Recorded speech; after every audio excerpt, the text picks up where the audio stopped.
At 19, after my first time with the campus heartthrob Ethan, I overheard him on the phone with a friend. Got her in 3 days. You all lost. No way. Unless you send a pic in bed to prove it. Ethan agreed, but at the last second, he changed his mind and only sent a photo of me sleeping. After that, it was like he was addicted. He couldn't get enough of me. Night after night. And I was obedient, gentle, never said no. But later, I transferred to the school farthest from his, blocked and deleted everything about him, disappeared cleanly. I heard Ethan was asking around about me like crazy, trying to find me. I just laughed it off. He only chased me because of a stupid bet. I simply played along. Girls like me, from the bottom of the ladder, only get one chance in life to sleep with a guy like Ethan. And after that one time, guys like him completely lost their shine. Chapter 1.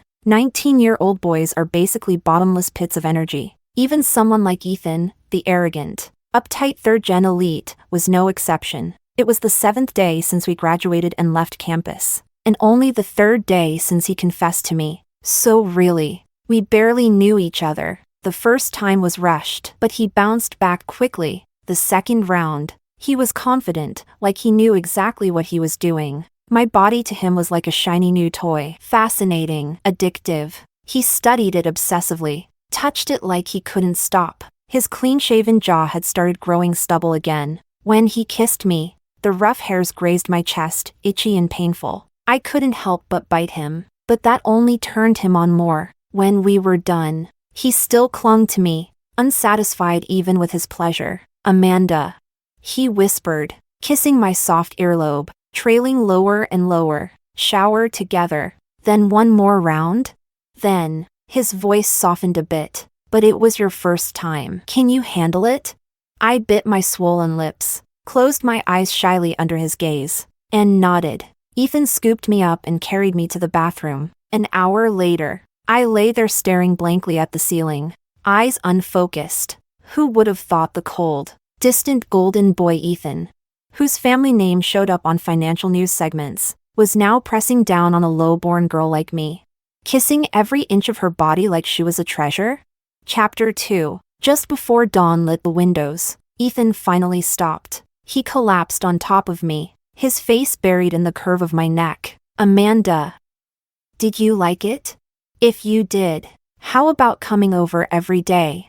I was too exhausted to open my eyes, only managing a sleepy hum in response. Ethan's phone started ringing, a sudden lightness on my body. He had gotten up. He must have thought I was in deep sleep. He was tired too. So instead of leaving the room, he lay lazily on the sofa by the bed and answered the call. On the other end was chaos, shouting, loud music, laughter. What's with the noise? Ethan's voice was hoarse, tinged with satisfaction he couldn't hide. Someone on the line shrieked. Dude, was that just now? Yeah, Ethan replied lazily, but couldn't hide the pride in his voice. Got her in 3 days. You all lost. Was it her first time? Obviously. Damn. She seemed so innocent. So what? Do you know who I am? When Ethan makes a move, is there any girl he can't get? I don't buy it. Amanda looked really pure. She blushed just when I talked to her last time. You really scored right after exams?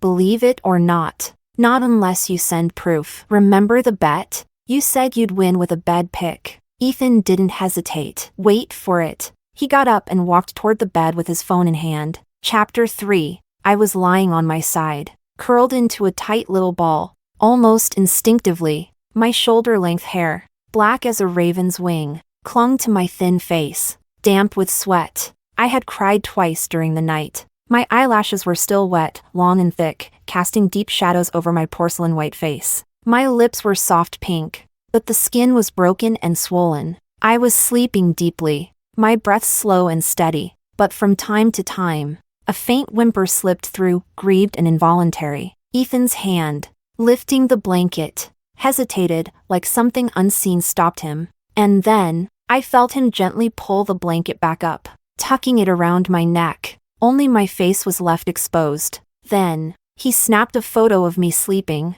Almost immediately, his phone buzzed again. Come on, Ethan. Why not shoot a little lower? Screw off. His voice turned cold, with a note of irritation. She's my girlfriend now. You better show some respect. Okay, got it. But hey, how long are you planning to keep this up with Amanda?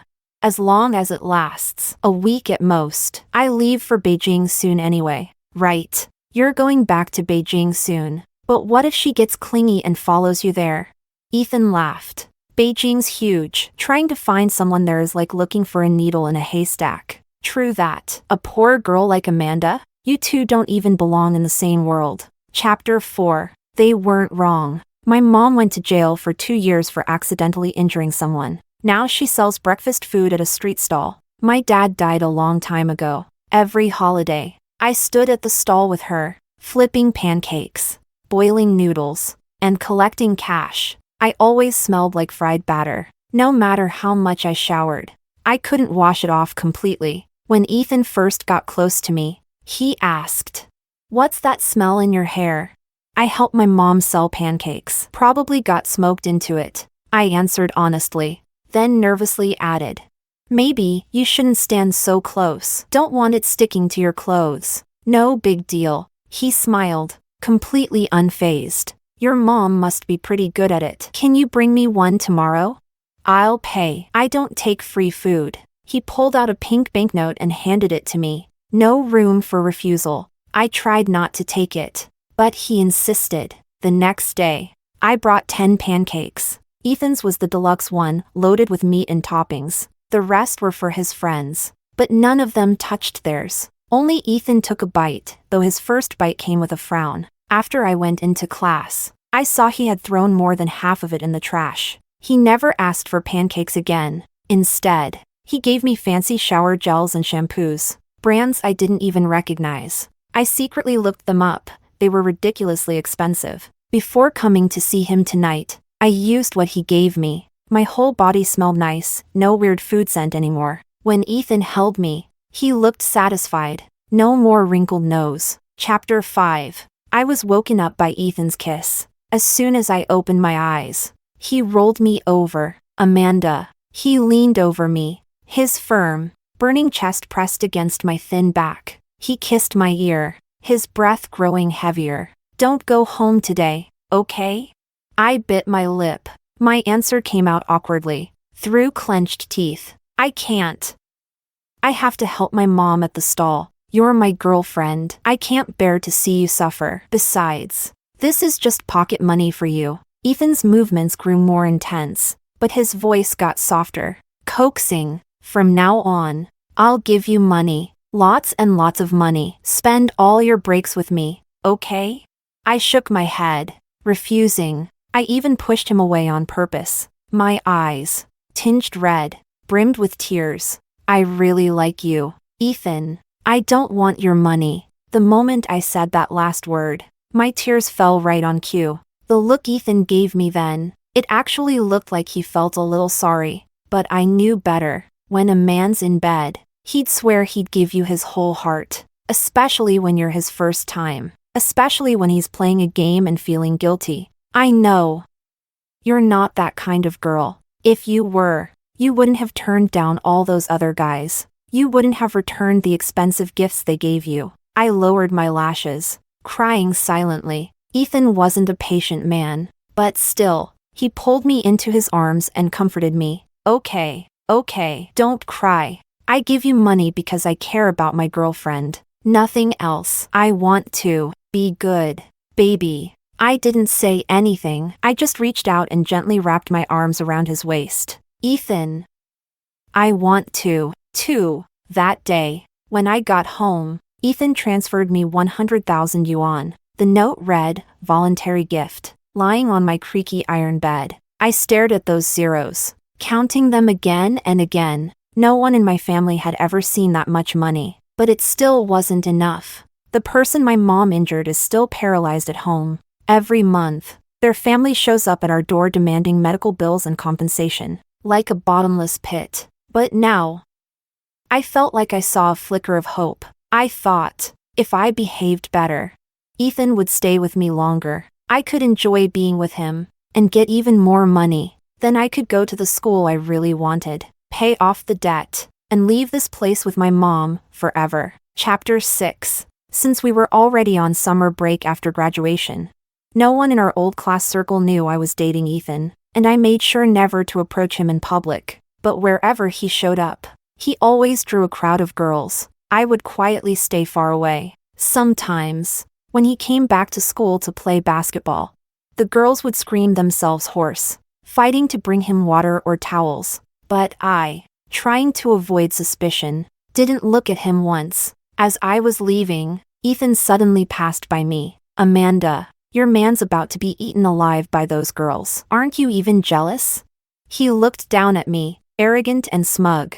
His thin lips curled in a mocking smile. I clutched the hem of my sleeve and shook my head obediently. "Ethan, you're handsome, and your background's amazing. It's only natural that they like you. I'm not jealous. As long as I can be with you, that's enough for me." I was so well behaved, but Ethan didn't look pleased at all. His face went completely cold, not even a hint of a smile. Without a word, he walked away. I panicked a little, but luckily, he still asked to see me that night. Only, he seemed really angry. By the end of the night, my body felt like it was falling apart. I could only sob and beg him to stop, but he just stared at me coldly. "Amanda, remember your place." Chapter 7. After that day, I became even more careful. I never texted or called him first. I knew his social circle looked down on me, and unless he needed me, he didn't want to see me at all. So I used helping my mom at the stall as an excuse to skip outings.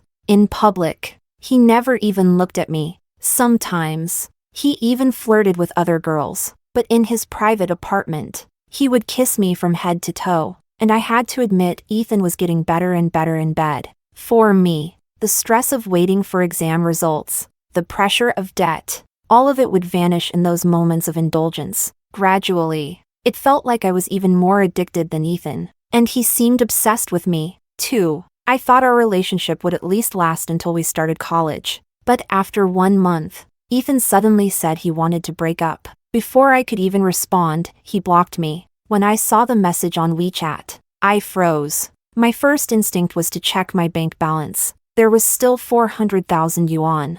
I still needed 200,000 more to clear all the debt, but at least it wasn't an impossible number anymore. I let out a long breath. So what if I got dumped? I still had 400,000. I'd just work harder once I started university. Still, it was a pity. I probably wouldn't meet someone like Ethan again, and even if I did, he'd probably be a cheap knockoff. Not like Ethan, he even gave me his first time. Chapter 8. Ethan was clearly in a foul mood. His usual group of rich, rowdy friends planned all kinds of weekend activities, but he had zero interest, just kept drinking in silence. After dumping that quiet girl, Ethan tried dating other pretty women, but somehow, the moment he saw their heavy makeup, he'd think of Amanda's pale, fresh face, soft like a peeled egg. When he saw their flattering smiles, he'd remember Amanda's eyes when she looked at him in bed. Eyes full of stars, full of longing and devotion. His phone remained dead silent. He had only blocked Amanda on WeChat. Her number? Still there. But a whole week had gone by. Amanda hadn't called once. Ethan's expression grew darker by the day. He had warned her, told her to remember her place. But clearly, she hadn't learned a damn thing. It was almost midnight. Phones started ringing nonstop in the private lounge. Most of the guys had girlfriends, and now their girls were texting and calling, asking where they were. Ethan picked up his phone again and opened his chat with Amanda. He scrolled through their messages, his face clouding over. So dark it looked like it could rain. He had invited her out for meals, movies, parties, weekend getaways, hot springs, shopping trips. She said no to every single one, but whenever he asked her to come to his apartment, she never once said no, and always replied instantly. Ethan ground his teeth, and out of nowhere, he started thinking of those times again. Amanda clinging to him, trembling and breathless, calling his name over and over again, saying she liked him, loved him, wanted to be with him forever. But once she stepped outside, it was like she turned into a stranger. She avoided him like the plague, acted like she didn't know him at all. Suddenly, It clicked. That constant, unexplained irritation he used to feel. Maybe it wasn't him playing Amanda all along. Maybe she was the one playing him. Ethan grabbed his phone and stormed out of the lounge. He pulled up Amanda's number and called, but all he got was a cold robotic voice. "Sorry. The number you're calling is currently unavailable." Ethan let out a bitter laugh. "Nice one, Amanda." He clenched his jaw, grinding his molars, then smashed the phone on the floor and turned toward the elevator. He knew exactly where Amanda's shabby little home was. He'd already investigated. She was terrified of her mother finding out about them, wasn't she?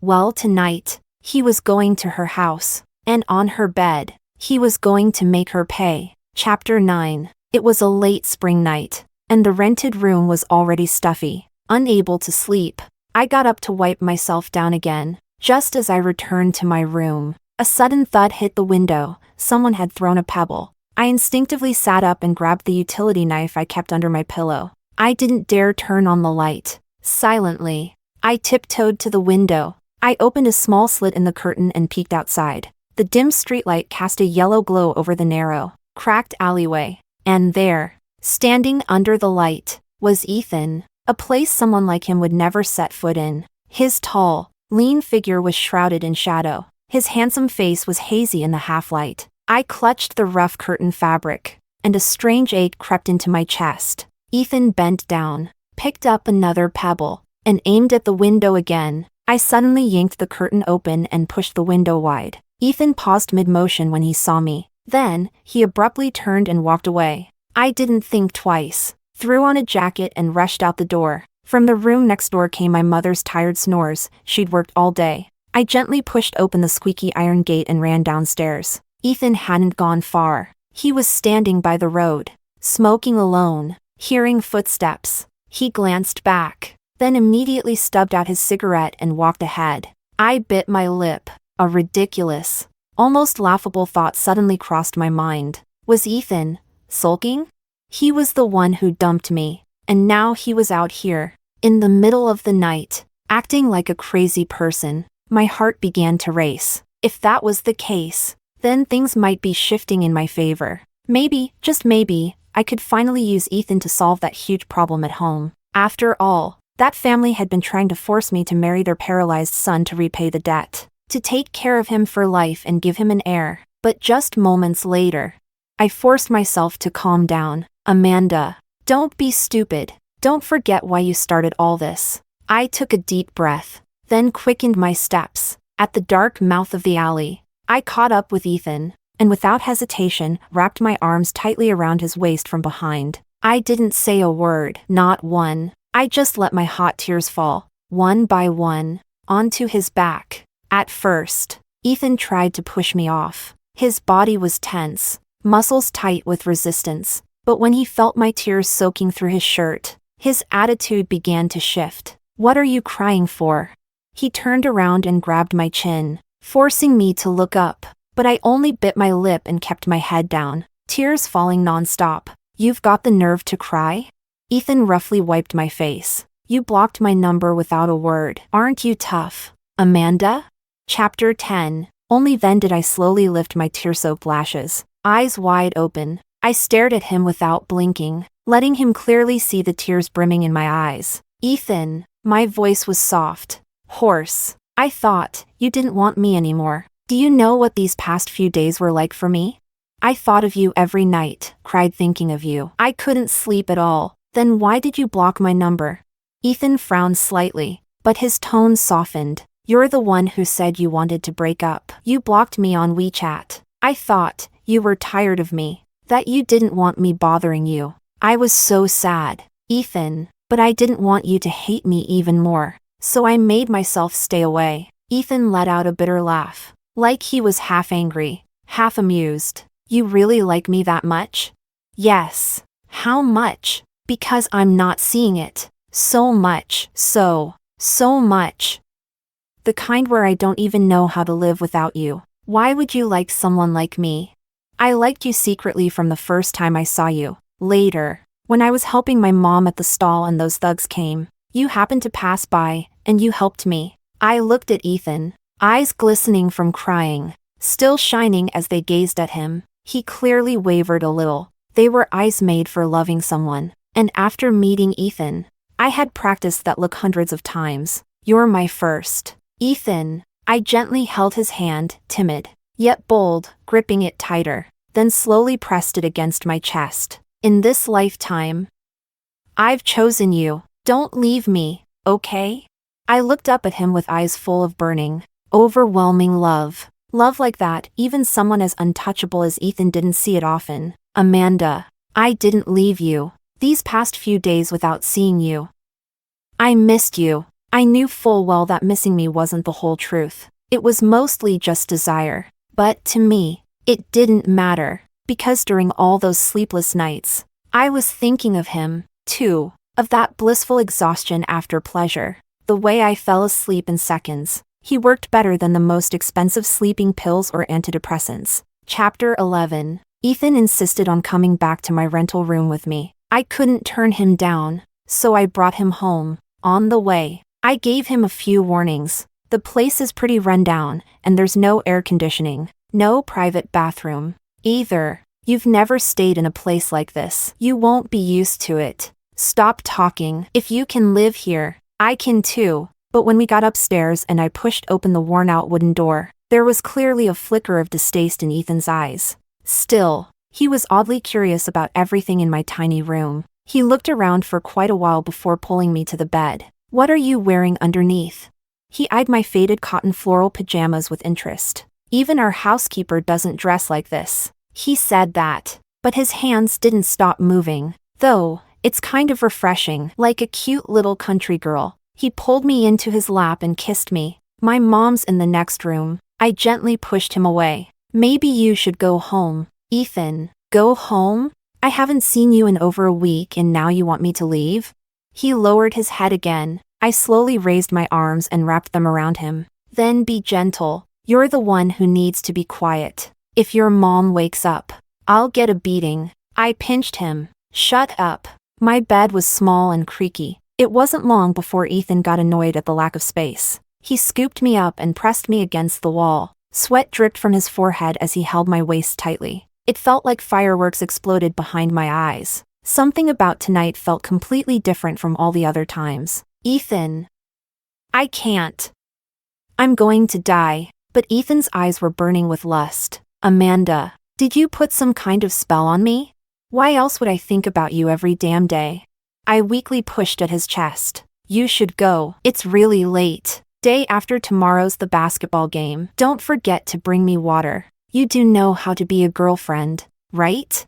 I mumbled a response, then drifted off to sleep. Ethan kissed me again while holding me. He even got up to help clean me up a bit, but I was too tired, couldn't even open my eyes. I vaguely heard him mutter something. Ungrateful little thing. Chapter 12. When Ethan went to play basketball again, I bought the brand of water he usually drinks and went to the court. He really did look handsome while playing, overflowing with hormones, pure masculinity. Halfway through the game, Ethan spotted me. His play suddenly turned aggressive, sharp, like he was out for blood. In no time, he crushed the other team with a massive lead. A crowd of girls had gathered around the court. As Ethan walked over, they all perked up, eager to hand him water. But Ethan, with a cold face, didn't even glance at them. He walked straight toward me. I wasn't used to being watched. I hated being the center of attention, but when Ethan gave instructions,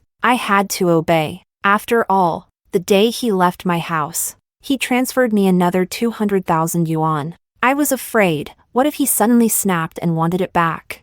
Thinking that, I took a deep breath and forced a shy smile. Ethan, here's your water. Ethan stopped but didn't take it. Suddenly, the whole area fell silent. The girls began whispering. I lowered my head, embarrassed. The sun was glaring. I licked my dry lips. Slowly, I started lowering the hand holding the bottle. But just then, Ethan spoke. My hand hurts. Feed me. I froze. Then my face flushed instantly. A wave of gasps echoed around. I even heard one girl start crying. Why her? I'm no worse than she is.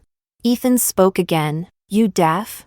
I quickly twisted open the bottle cap, stood on tiptoe, and lifted the water to his lips. Ethan took a few sips, then leaned closer and murmured, "Come to my place tonight." I nodded randomly, agreeing without thinking, but my heart felt like a field overgrown with weeds. Was this some new bet? Or something else? Wasn't Ethan the one who didn't want people to know about us?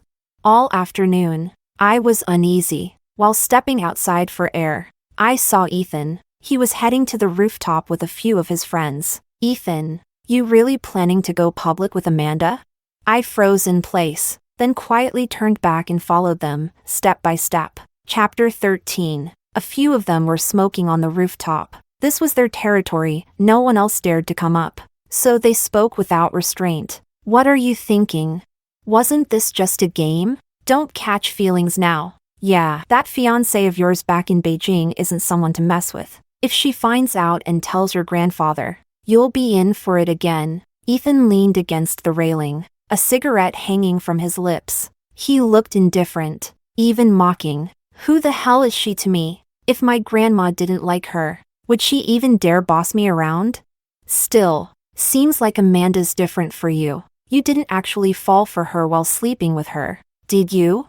Bullshit. No way Ethan would fall for some pancake-selling girl. God. I still laugh when I think about her bringing 10 of those greasy pancakes, with gutter oil and who knows what, rat meat. Hell no. We all agreed at the start, once you're done, it's our turn.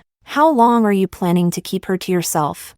Not gonna lie, that sleeping pic of Amanda you posted had a vibe. I even dreamed about her that night. Suddenly, Ethan put out his cigarette and punched the guy square in the face. "Can't talk like a human? Then shut your damn mouth. What the hell's your problem?"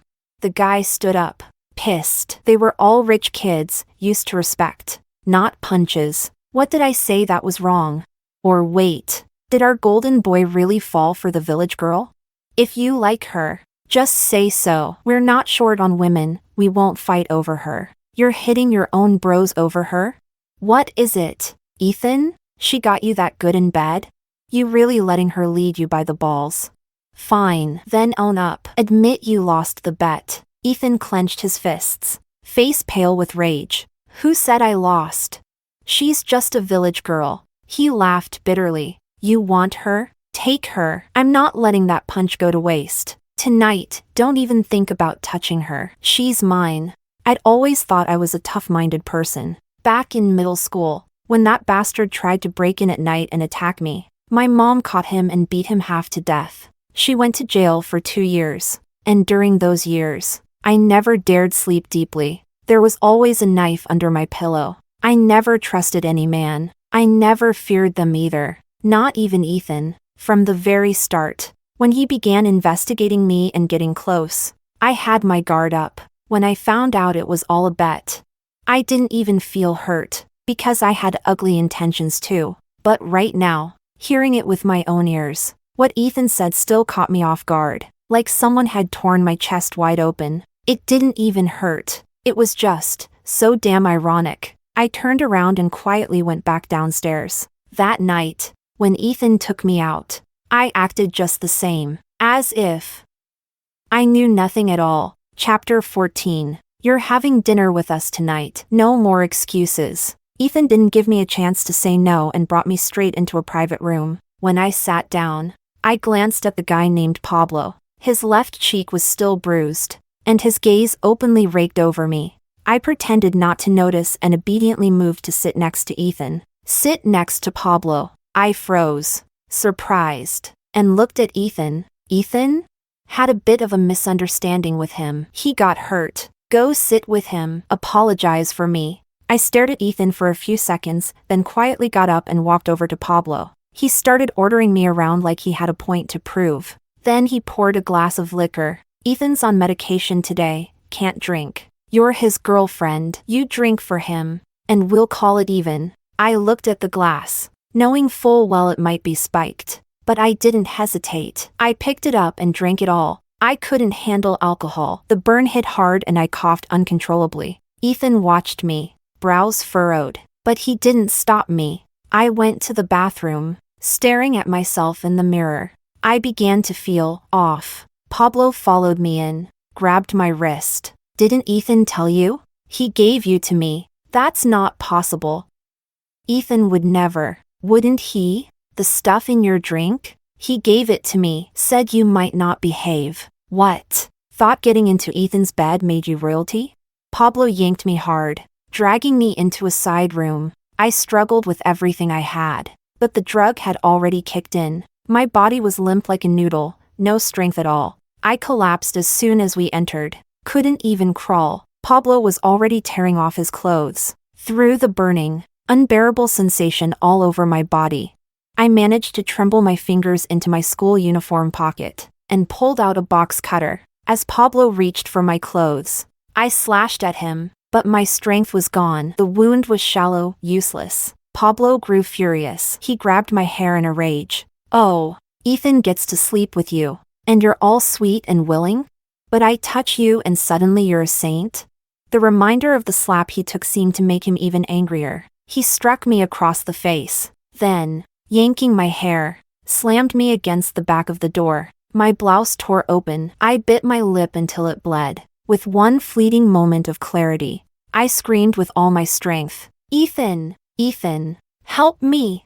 Chapter 15. As the faint sound of crying reached his ears, Ethan suddenly stood up. His brows knit tight, and it felt like a long steel needle had stabbed straight through his heart. The pain was sharp, piercing, and completely unguarded. He turned and rushed out. After a few steps, he broke into a run. The crying grew closer, but weaker, more distant. Ethan gritted his teeth, veins throbbing at his temples. He could almost see Amanda's clothes being torn apart by Pablo. She was so timid, so obedient, even when wronged. She'd only stare at him with those round eyes, quietly shedding tears. She liked him so much she said she'd die without him. And yet, he'd pushed her to another man, just because of a few taunts. His chest felt like it was being shredded. So what if she was a village girl? So what if she sold pancakes? As long as he liked her, he protected her, then no one could say a damn thing. Ethan began kicking the locked door, each kick heavier than the last. The whole hallway seemed to shake. At last, the door gave in. Pablo stumbled out, clothes in disarray. Cursing, Ethan kicked him aside without a second glance. Then he saw Amanda. She was curled on the floor, her clothes ripped to pieces. But still, she clutched her chest tightly. Her lips were chewed bloody. Amanda! Ethan's heart twisted with unbearable pain. He threw off his coat and wrapped it around her, lifting her light, fragile body into his arms. But Amanda suddenly screamed and struggled. Don't touch me. No, no. I don't want you. I don't want any of you. I want Ethan. I only want Ethan. Her torn lips bled again, and somehow, she had the strength to thrash violently in his arms. Amanda, it's me. It's Ethan. Don't be scared. It's over. I'm here now. Amanda, you're... Ethan? Amanda opened her teary eyes wide, trying desperately to recognize his face. Ethan's heart shattered. He bent down and kissed the tears on her face. It's me. I'm Ethan. Look at me. Amanda, please. Amanda finally began to calm in his arms. Her lips trembled. She looked utterly devastated, tears pouring down. Ethan, don't give me away to anyone else. I'll die. Ethan, never again. I swear it. Trust me. Chapter 16. It was the craziest night I'd ever had with Ethan. Ethan, do you know what I was thinking the very first time I saw you? He looked intrigued, gripping my waist as he asked. What? I narrowed my eyes, his tongue brushing away the blood on my lips. But the metallic taste still lingered. I slowly lowered myself, pressing against his bare chest. I thought, damn, this guy is gorgeous, totally my type. And his nose, so tall and sharp, must be very capable. Where did you learn all this nonsense? Ever heard of smutty forum posts? I've secretly read tons of them. So you're not innocent at all. You've been fooling me. Huh, Amanda? Don't you like it, though? Ethan's eyes burned with open, unrestrained desire. I like it. Then what if I do this? I leaned in and gently bit his high-bridged nose, with a voice as sweet as honey. I coaxed him. Even if we break up in the future, even if I get a new boyfriend, or marry someone else, I'll never forget you. I'll never forget the man who understood me better than anyone else in the world. Once, I might have thought I was crazy for saying something so bold, but now I saw things clearly. Strip away their family names and wealth, and men are all the same. Arrogant, self-important, fake, emotionally shallow, but also stupid enough to be led around by a few honeyed words. Ethan was no exception. Much later, my butterfly wings were soaked through, fluttering weakly in the endless spring rain. Until, finally, stillness. Ethan gripped my chin and kissed me with fevered intensity. Heat rose in my body again. I responded eagerly, wrapping around him once more. Then I'm honored, I whispered. Chapter 17. I secretly changed the university application that Ethan had helped me fill out. The school I truly wanted to attend was far, far away, in the Northwest. I decided to stay there, complete my master's and PhD, and settle down afterward. You could say I was devoting myself to serving the country, but Ethan knew none of this. I kept it completely hidden, airtight. During the time before the acceptance letters came out, Ethan and I were practically glued to each other every day. He stopped hiding our relationship in public. Sometimes, he'd even join me for street food. There was even one time he ate the entire flatbread my mom had made for me. Sometimes I'd cancel plans over trivial matters. Ethan would get annoyed. He snatched the pen from my hand and said, "Stop burying yourself in that crap. Pay some attention to your man." I lifted my eyes and looked at him. The afternoon sunlight fell softly across his face, making him appear warm for once. His eyelashes were long and thick. His facial features were incredibly defined, flawless bone structure. My favorite parts were his nose and jawline. I couldn't resist leaning in and giving him a light kiss. "Amanda?" Ethan was clearly surprised. I suddenly smiled at him, genuinely. In the mellow warmth of that sunlight, in that rare moment of pure, desireless calm, I let my heart wander for just a bit. No matter what, I liked his body, his face. He made me happy for a long time. He gave me a lot of money. He dealt with that troublesome family for me. He even bought 2 shop fronts for my mom, so she wouldn't have to set up a street stall, exposed to wind, sun, and rain, always on the run from city inspectors. All in all, I got a ridiculously good deal. Anyone else in my place would probably be overwhelmed with gratitude. Thinking that, I leaned over again, pressed my lips to his, and gave him a long, gentle kiss. Chapter 18. After that kiss, Ethan seemed to change. He had never mentioned the future before, but now, he would occasionally say things like, "When we move to Beijing, let's buy a place near the university. Don't stay in the dorm, just live with me. Amanda, make those pancakes for me too. I'm sure I'll love them if you're the one making them. The bed has to be extra big and sturdy, so we can really go wild. What kind of interior design do you like? Never mind. You can just talk directly to the designer when the time comes. Don't bring any of your old junk. I'll get you all new stuff." I smiled and agreed to everything, but I didn't ask, "What about your fiancé?" Because in his world, that simply didn't seem to matter. Even if it meant I'd be nailed to the pillar of shame as the other woman. There's no such thing as a wall that doesn't leak. Our relationship had already stirred up quite the commotion. How could his family, and his fiancé, not have heard? When that astonishingly beautiful girl named Zoe showed up to find me, I was drenched in sweat, helping my mother clean the shop. She wrinkled her nose at the sight of me, eyes filled with disdain. That expression, Ethan wore the same one back then. Rich people always have a way of looking alike. I glanced at her and guessed who she was. I washed my face and stepped outside the shop. "Are you looking for me? You're Amanda?" Zoe looked me over from head to toe, as if realizing I wasn't even worthy to be an enemy. Her hostility lessened. "Yeah, I'm Amanda." Zoe nodded. "The moment I saw you, I understood. You're the one who seduced Ethan, right?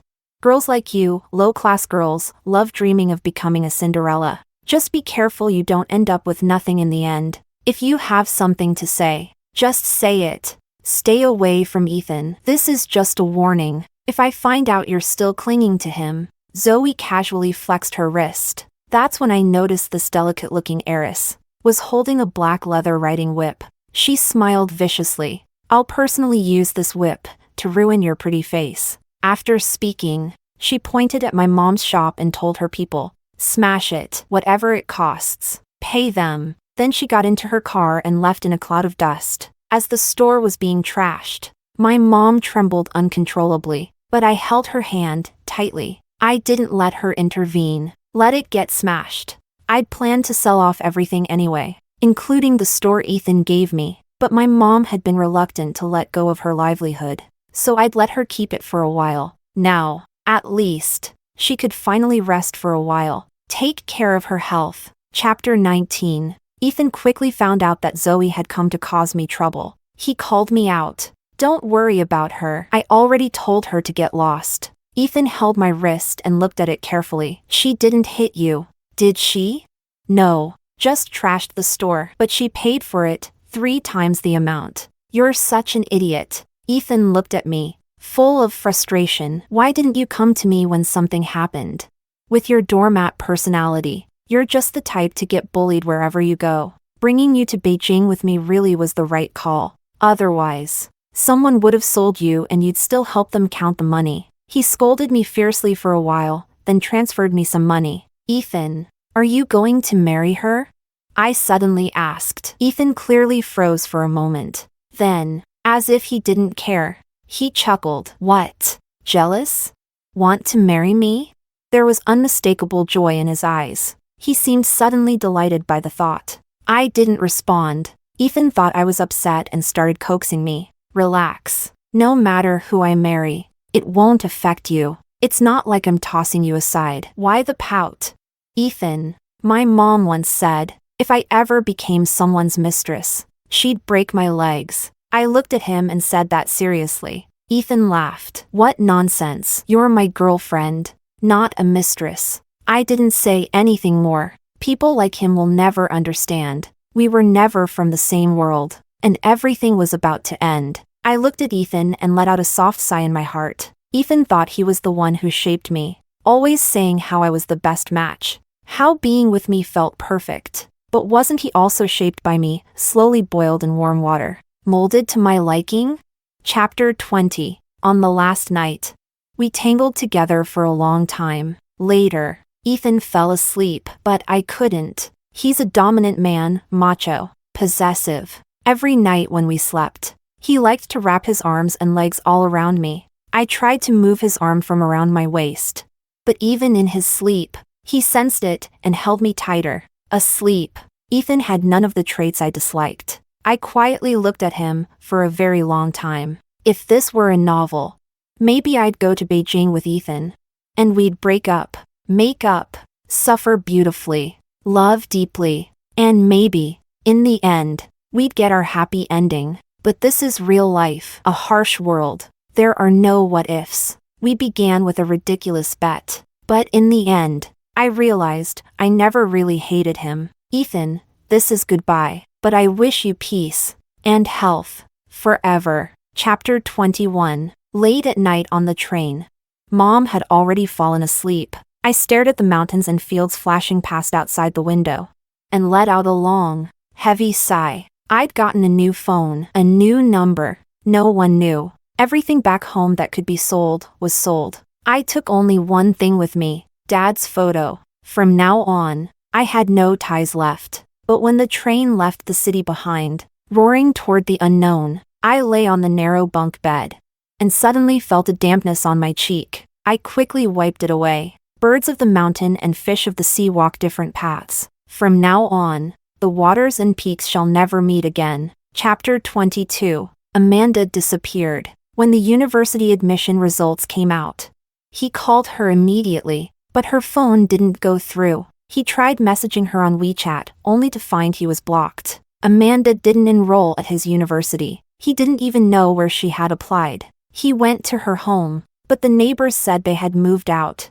and sold everything to the junk station. He went to her mom's food stall, but there was a new owner now, a young couple selling the same breakfast wraps. But the smell wasn't the same as her mother's. They said they bought the shop directly from the landlord at a very fair price. The couple were all smiles. He stood there, his face stormy like a thundercloud. Then he walked back to her old rental building. Under that streetlight, he tilted his head to look at the broken window. He still remembered the moment Amanda pulled open the curtain and pushed that window wide. That flicker of joy that flashed across his heart. And later, when she ran out and hugged him, he had forgiven her in just 1 second. But now, Ethan felt like a complete idiot. He'd been played, manipulated by Amanda like a puppet on strings, like a dumb donkey chasing a dangling carrot, and he hadn't seen through any of it. He thought he should be furious, but strangely, he was extremely calm. He told himself, it's not a big deal. It started as a game,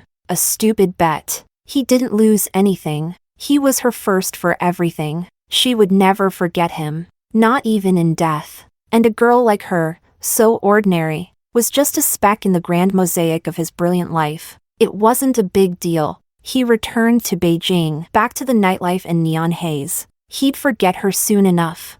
Who the hell was Amanda, anyway?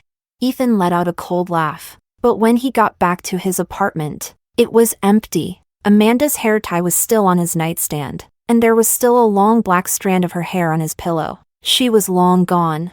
And yet her shadow seemed to haunt every corner. Amanda standing nervously. Amanda sitting there, small and obedient. Amanda lying in his bed, nervous and uneasy, shy and restrained. Amanda straddling him, bold, wild, saying filthy things without the slightest shame. He even let her ride his face. Fuck. Ethan suddenly cursed. He tore open his collar, turned in circles where he stood, then grabbed a teacup and smashed it on the floor. Before he could catch his breath, he had already dialed. I don't care what it takes, find Amanda for me. Once he found her, he swore he'd strangle her himself, tear her skin off layer by layer. Chapter 23. Ethan showed up even later than I expected.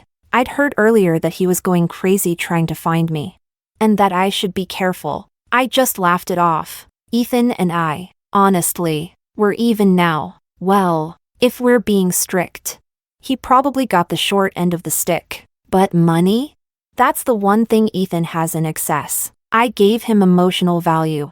Fulfilled all his needs. So, no, I don't feel guilty for what I took. Our school is in a remote area. The conditions are poor, and there's a lot of dust in the air. But Mom adjusted quickly. She said as long as she was with her daughter, even hell felt like heaven. I used Ethan's money to buy a place. A home where Mom could spend her later years in peace. But she couldn't sit still. She set up a little stall selling jianbing just outside the campus. Business was booming. A lot of boys at school liked me. They often went to my mom's stall, especially when I was helping out. That day, when Ethan came, a few boys had just left. The sky was a little overcast. Mom had gone home to get more eggs.